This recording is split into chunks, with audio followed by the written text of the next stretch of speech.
Breaking news చూస్తున్నాం. తెలంగాణలో phone tapping case దర్యాప్తు విషయంలో సిట్ అధికారులు స్పీడ్ పెంచారు. తాజాగా మాజీ మంత్రి కేటీఆర్కు సిట్ నోటీసులు ఇచ్చింది. ఇందులో భాగంగా రేపు జూబ్లీహిల్స్ పోలీస్ స్టేషన్లో ఉదయం 11 గంటలకు విచారణకు హాజరు కావాలని నోటీసులో పేర్కొంది.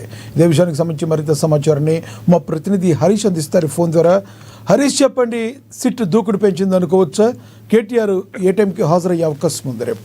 ఎస్ లక్ష్మణ్, మీరు చెప్పినట్టుగా సిట్టు సంబంధించి కూడా దూకుడు పెంచిన పరిస్థితి అయితే కనిపిస్తా ఉంది. ప్రధానంగా మొన్నటి వరకు బాధితులకు సంబంధించి కూడా స్టేట్మెంట్ రికార్డ్ చేయడం జరిగింది. ఇప్పుడు వాళ్ళు ఇచ్చిన ఆధారంగా గత ప్రభుత్వంలో ఏదైతే అధికారులుగా పనిచేసిన మాజీ ఎస్ఐబి చీఫ్ ప్రభాకర్ రావు నుంచి కూడా శ్రవణ్ రావుతో పాటుగా ఈ కేసులో ఎవరెవరు ఇన్వాల్వ్మెంట్ ఉందో వాళ్ళందరికీ సంబంధించి కూడా స్టేట్మెంట్ రికార్డ్ ఆధారంగా ఇప్పుడు బీఆర్ఎస్ పార్టీ కీలక నేతలకు నోటీసులు సర్వ్ అవుతున్న నేపథ్యం అయితే కనిపిస్తా ఉంది. నిన్న మాజీ మంత్రి హరీష్ రావుకి సంబంధించి కూడా విచారణ చేశారు.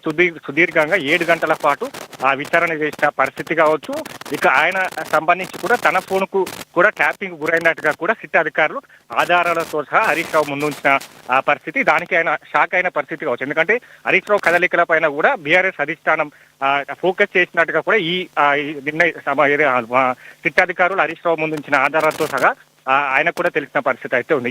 రేపు సంబంధించి కూడా కీలక నేత మాజీ మంత్రి కేటీఆర్, మాజీ సీఎం కేసీఆర్ తనడు కేటీఆర్ కి కూడా సిట్ అధికారులు విచారణకు రావాలంటూ కూడా నోటీసులు సర్వ్ చేసిన నేపథ్యం ఉంది. రేపు ఉదయం 11 గంటలకు జూబ్లీహిల్స్ ఏసీపీ కార్యాలయంలో విచారణకు హాజరు కావాలంటూ కూడా నోటీసులు పంపడం జరిగింది.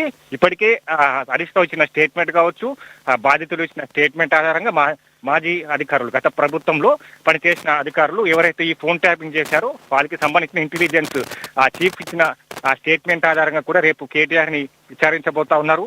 కేటీఆర్ కి సంబంధించి కూడా ఆయన ఫోన్ ట్యాపింగ్ గురైందా, ఆ అంశాలకు సంబంధించి ఎవరెవరు ఫోన్ ట్యాపింగ్ గురి అవ్వాల్సి వచ్చింది.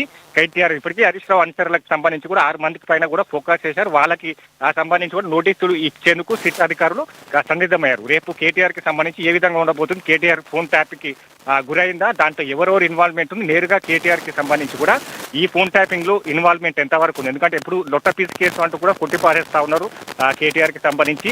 రేపు అధికారులు కేటీఆర్ ముందు ఏ విధంగా ఆధారాలు ముందుంచబోతున్నారు, ఏ విధమైన క్వశ్చన్స్ రైజ్ చేయబోతున్నారు, దీంట్లో మరికొంతమంది ఇన్వాల్వ్మెంట్ ఉంది కాబట్టి సిట్ అధికారులంతా దూకుడు పెంచిన నేపథ్యం అయితే కనిపిస్తుంది. ఈ కేసుకు సంబంధించి కూడా పోలీస్ స్టాప్ పెట్టే విధంగా కూడా త్వరలో దీన్ని క్లోజ్ చేయాలని చూస్తున్న నేపథ్యం అయితే కనిపిస్తా ఉంది. ఇప్పటికే బీఆర్ఎస్ అధినేతలకు కీలక నేతలకు నోటీసులు సర్వ్ అవుతా ఉన్నాయి. ఇక మరోసారి కీలక నేతకు కూడా నోటీసులు వెళ్లే అవకాశాలు అయితే కనిపిస్తా ఉన్నాయి అని చెప్పు లక్ష్మణ్. Thank you Harish.